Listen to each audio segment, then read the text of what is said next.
So he goes, I don't know if you believe in God or not, but if you do, you need to ask him why you're not dead. And I prayed a lot. Mm-hmm. And I thought, Lord, like there's no good reason that I am not dead.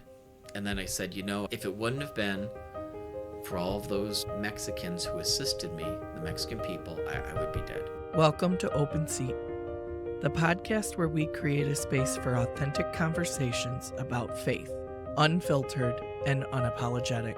Here, we believe that every story matters. Whether you're questioning, seeking, or steadfast in your beliefs, you'll find something relatable in these heartfelt discussions. So grab your seat, get comfortable, and let's dive into today's story here at Open Seat. Well, today on the podcast, in the Open Seat, we have the very Reverend Michael E. Newman, OSFS. Yes, thank you, Katie. It's so wonderful to be here. I've heard so many of these. I've loved listening to them, and now I'm in the Open Seat myself. What a gift. What a blessing.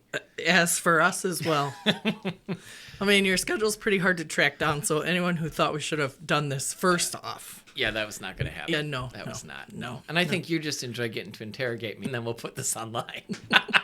I mean, there are some benefits to this job. Amen. There are. So, what do you have to share with us today, Father? Oh, that's a really wide open question. I just got back from Toledo. I went to Toledo Thursday after the Mass and spent Thursday and Friday and then this morning with my parents. Uh-huh. And that was just so wonderful and restful. And then really today we just got done with the 4 o'clock Mass. I don't even know my Mass times. And here we are. The readings are just beautiful about God coming to be with his people, to save his people, and our own desire to respond or pay attention to where God is. That always hits me. What I didn't talk about today, but I usually do, is that the founder of the Oblates, Blessed Louis Brisson, he was very big on the three comings of Christ. And he's not unique in this. I used to think, this was a brand new insight. Well, it's not. But like many good things in the church, we just steal it and repackage it for life. But Father Brisson taught that there were three comings. He said the first coming is when Christ came as a child to save us, in the manger that we celebrate in Christmas. He said the second coming is the coming of Christ in glory to judge us, but also to fulfill and complete all creation. And then he says the third coming of Christ is today and every day, because he says Christ is always coming if you can just pay attention to that.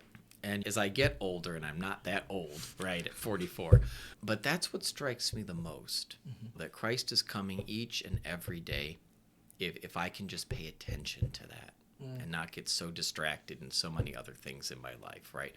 Which, by the way, is constant. Really? I thought in between praying the office every, 3 hours and... Well... So for the priest, right, you've got Office of Readings, which is scripture readings, right? That's in the morning. I do that at like 5:30. Then there's morning prayer, which Father Tom and I do together around 7:30. That's your community. That's our community morning prayer at 7:30. Yeah. Then there's daytime prayer, which can happen anywhere before 4 o'clock, and I'm usually pretty good with that. Sometimes life here happens, and then I say, Lord, that's yours. Then there's evening prayer, which is anytime in my life, anytime before 9 o'clock. Again, depending on what happens in the evening. And then there's night prayer. And I always do night prayer because it's just a beautiful way to say, okay, God, this mess of a day has happened. And where did I see you? I do that prayer a lot. Where did I find you today? Where did I miss you because I was so busy in my own stuff, my own list? And then be with me as I lay down tonight, which is this very beautiful image the church gives us. Be with us. So... how did you decide to join the Oblates? Oh, gosh. So when I was a kid, my family, we grew up in Toledo, and we went to Christ the King Parish in Toledo, and we were altar servers. I love being an altar server. It was great. So when I see, like, the little altar servers who love it, I'm like, oh, God, this is just so great. I mean, and I get so excited with the servers. It just brings back memories, right? Okay. Glory days. Yeah. Yep. I have a memory. So I was taught by this nun, this Notre Dame Sister Mary Teresita Richards, who I got to know once I was back in Toledo as a priest. And she taught us, I went to Catholic school, so we were taught at lunch. We had to skip recess. So there were like 30 of us that she would teach at once. And it was very organized and structured, which is not how we do it. But No, it's not. No. But you different. would get paid for altar serving too, right? No, we did not. Oh, you did not? No, we did Okay. not. No. So you did it. And I would serve always 8 o'clock mass every Sunday, right? 8 or 8:30. Didn't matter. That was the mass we were going to. And so there was an oblate there, Father Ranoszewski, who almost always at that point in our life had that mass. So, when you serve for somebody over and over, you develop a relationship with them. You get to know them. The younger servers know, like, for example, if they're washing my hands, they love to use a lot of water, and then I will flick that water back at them. And then they get smarter, and they realize, I don't want to use that much water, except for a couple. A couple, I think, really, they're just like, well, there's that. We are just doing this. But we served with him over and over and over. So we went to Catholic school, and it came time for high school. We actually moved to a different school district because my parents, both who worked in grocery, said, we just can't afford anything. If you want this, you guys have to get a scholarship or something. So the grade school I was at had a scholarship form for this high school. And so I filled it out and thought maybe we'll get lucky, right? So I filled out this thing, and I sent it in. Well, wouldn't you know, I got a scholarship. So then my dad said, well, you got a scholarship. I guess you're going to Catholic high school, even though we moved across the city so we could send you to public school. But that's beside the point. That's how God works, right? Yes. And so then we went to Catholic school, or high school. And that's when I met even more oblates. So you went to St. Francis, I went to St. Francis in Toledo, 95 to 99. Okay. Yeah, and there was probably, 10 or 11 guys there, I think, oblates. Oh, I think. I might be wrong on that. But how many oblates are there now? there are, I think it's 5 or 6. Well, it's still a good number. It's a wonderful number for the school. And then I taught there several times, which was just one, that was a wonderful experience for me. But then when it was getting time for college, right? And so I'm looking around at all these different schools. I want to study English. I came up here and looked at Siena Heights. My mom's an alumnus, right? So, so I was looking at schools, and the guidance counselor goes, well, the Oblates have a university in Pennsylvania. You could check that out. And I'm like, I don't think I want to go that far. That's really far. I was kind of adventurous. I'm not adventurous at all now, but I was kind of before. And I'm like, that's really far away. So I took this book he gave me, just like put it in my closet. But then I went out and toured the school, and then came back, and I was really looking at probably going to University of Toledo because it was cheap, and I had to pay for college by myself. The tuition was good. The school was good. It would have been fine. And then I get this letter in the mail from DeSales University saying that they were going to give me a full ride, except for room and board. So that changed everything. Now I'm like, now it's about paying the same. And then I thought, well, I could stay in Toledo, or I could go out to Pennsylvania, which is 8 hours away. And I thought, let's go to Pennsylvania. Because I'm sure your dad loved driving across the city every day to drive you to school. So now I'm going to drive you to Pennsylvania. That's right. We did. Yeah. I can imagine. And at that point, DeSales University was surrounded by cornfields. So you were like in this valley, and there's mountains around you, which were around this time of year absolutely beautiful. Oh, yeah. But if you didn't have a car, which I didn't for several years, you're just stuck there, right? You got nothing. And I went there, and I really only knew one guy from St. Francis, kind of, who's also an oblate now. But really no one. So I really started on campus fresh. And even while I was there, I got to meet more oblates. I really liked what the oblates did. But I was also at that point looking at different religious orders too. I was really seriously considering the possibility of a religious vocation, right? And I never thought about diocesan priesthood. I have nothing against the diocesan priesthood. I work with a lot of really good guys here in the diocese. But that just never caught me. I think it was the reality that I could teach, so I wanted to be a teacher, and also be a priest at the same time was very attractive to me. So I was looking at different communities, but even while I did that, I just kept being pulled back to the oblates over and over and over. And so what really nailed it was 2 things. One, my junior year, I took a course in Salesian spirituality from an oblate priest at DeSales, Father Sandy Pachetto. And it just really spoke to me. That spirituality about being in the presence of God, paying attention to what God is doing in your life. Present moment stuff, which I always struggle with. That any action can be a holy action. I've always found that so attractive, that it's just normal, everyday things that offer make much one charity in different situations. Yeah. I mean, it just made so much sense to me. And then at that same time in the summers, I was working out at Camp de Sales where Father Ken McKenna was. And he was a very spiritual man. And we would always see him pray. And I can remember seeing him at the novitiate, which is a formation stage for guys. I could remember seeing him in the chapel there. And we would all come in the morning for Mass, of course. But he would be there early and he would be praying. And just the intensity of that prayer, it just always struck with me. Like, here is a man who has devoted his life to God. And it just shows. That was just so attractive to me, and I wanted that. So I went for it. So what happened after college? Because you were still discerning. Well, so my discernment was special. Well, we would expect nothing less. So when I was in college, I started college as an English major. I loved to read. I loved to write and all these kind of things. But my problem in college was I think I was just overtired or bored. I don't know. But like I slept in so many classes. And it wasn't on purpose. It was just I get to class. I feel like we need to like hit pause on this and then just play it later at a staff meeting when the same thing happens to me. Because I'm either overstimulated or bored, and I'll let you know later which one that is.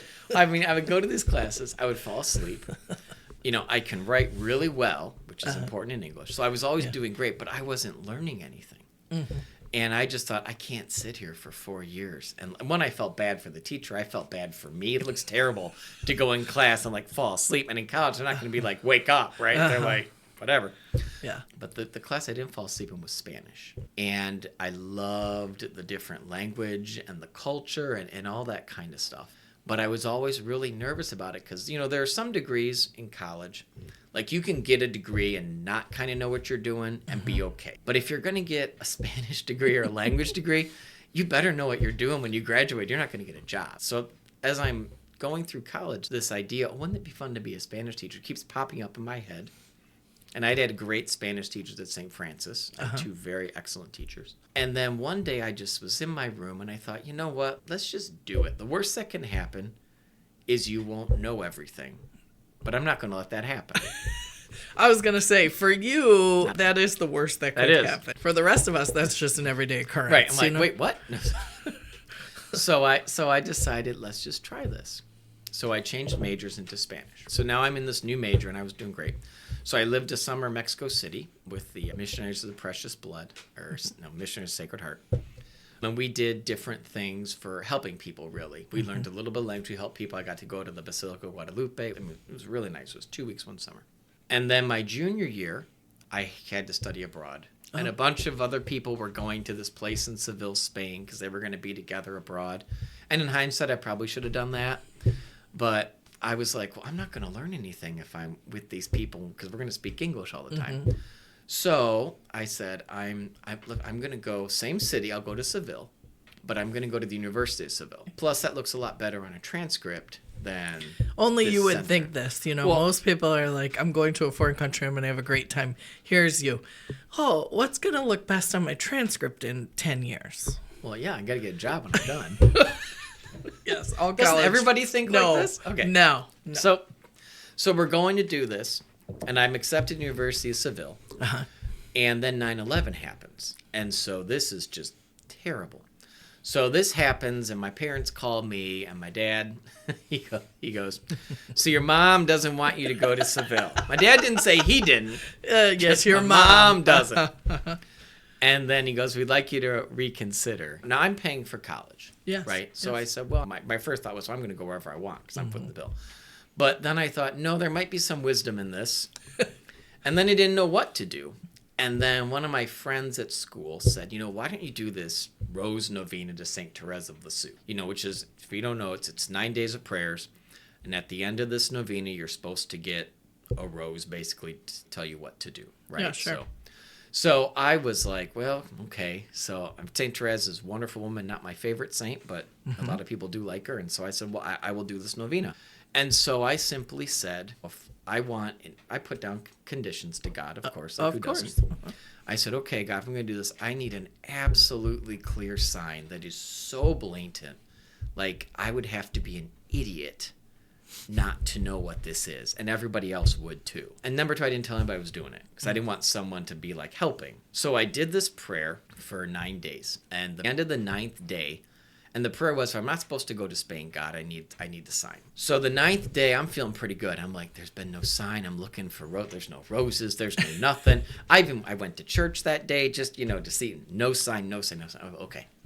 We're in the cafeteria at dinner. And we finished dinner. And in college, a big thing for us in DeSales, remember cornfield? Yes. Is checking your mailbox. Very important. You might get mail. You might get cookies from mom or something. You might get anything, right? This is the late 90s. Email was I had a Hotmail account still. Oh, Email's starting. So we go to check our mail, and I had already checked multiple times. I'm like, there's not going to be anything in this box, but I'll check it because you're all checking it. So I'm reaching my hand in, and I pull out, and there's this letter in there. And I'm like, oh, this wasn't here before. So I open up this letter. And it's from my friend Siobhan. And the letter's very short. It just said, hi, Mike. I was in Center City, Allentown, which was at that point, was all Puerto Rican. Center City, Allentown. And I saw this, and I thought of you, so I bought it for you. Mm-hmm. And taped to the bottom of it is a medal of Our Lady Guadalupe. Oh. And I just said a word I'm not going to say on a podcast, right? Shoot. That's it. Mm-hmm. Okay. Stronger than that. Yeah, but I was like, all right. Message received. Oh, you're kind, because I'd be like, well, there's no flower attached to this. Well, I know. Our Lady has roses, the bottom of the medal, which I still have over in the rectory, has roses on it. So, okay, message received. So I understand. My mom was very happy. I think my dad was happy too. So I then unenrolled from the University of Seville. And I re-enrolled in the University of Guadalajara in Mexico. Oh, they were okay with you going to Mexico. That's correct. There wasn't an ocean separating us. I see. Okay. So that was okay. The ocean was the issue. Oh, okay. I think it might have been safer being in Spain. But, I mean, it's a different time. Yeah. 2001, right? But Guadalajara was the most European city in Mexico. Still is considered one of the most. And I really wanted to go there. Plus, I've been in Mexico City. It's the second biggest city, Guadalajara. And again, University of Guadalajara looks great on transcripts. Now we know the real we are answer. going. This is where I'm going. And I'll never forget the day I left. It was January 11th, 2002. So I was 21. Mm-hmm. And I was getting ready to leave.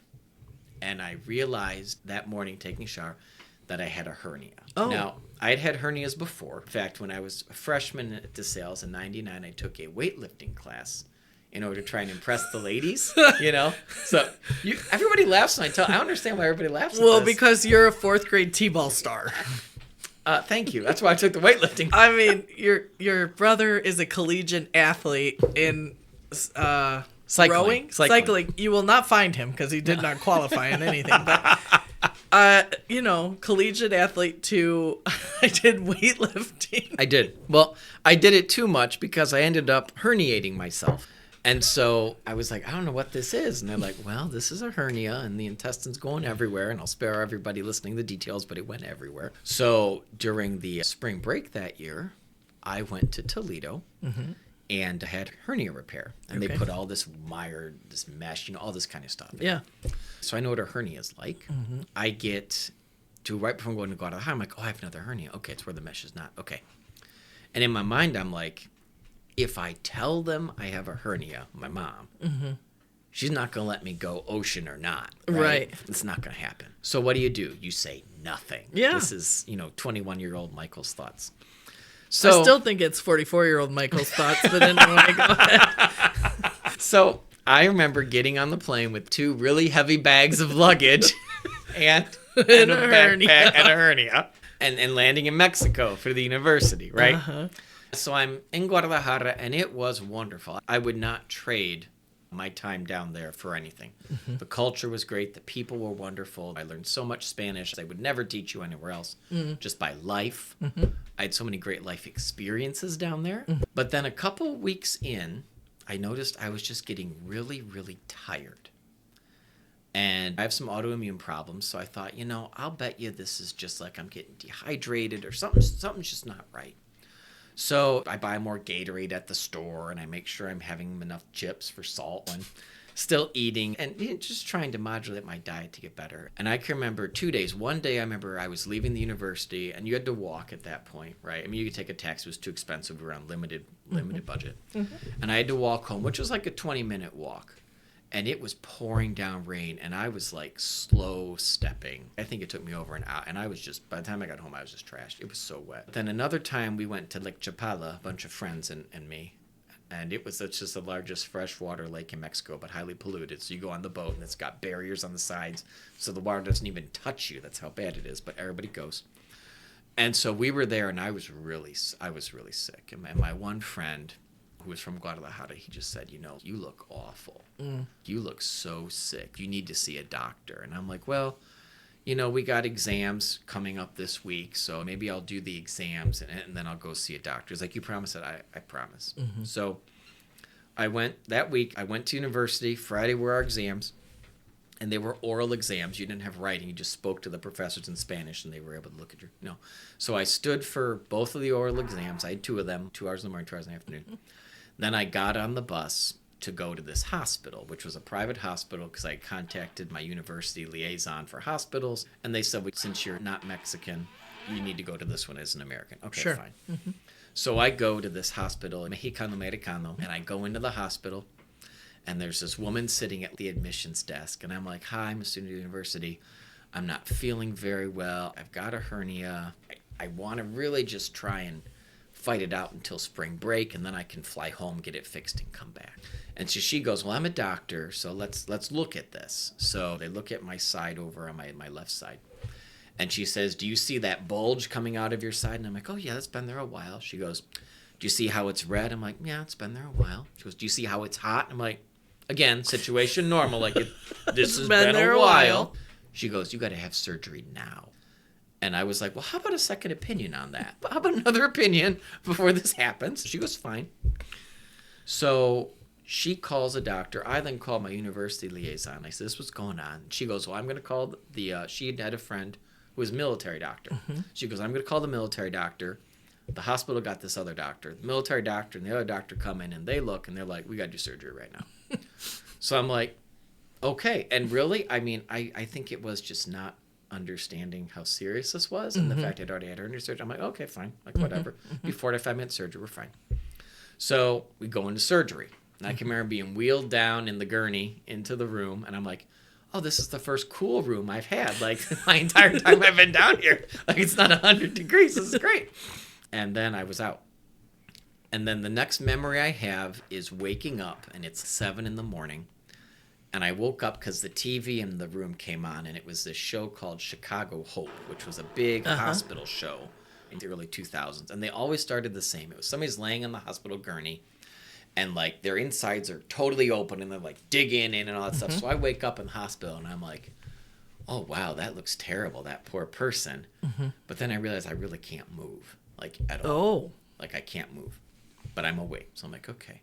So I'm laying in this bed, and people come in, and they give me, like, something to drink for breakfast, and then the doctor comes in, and the doctor says, he goes, well, here's what happened.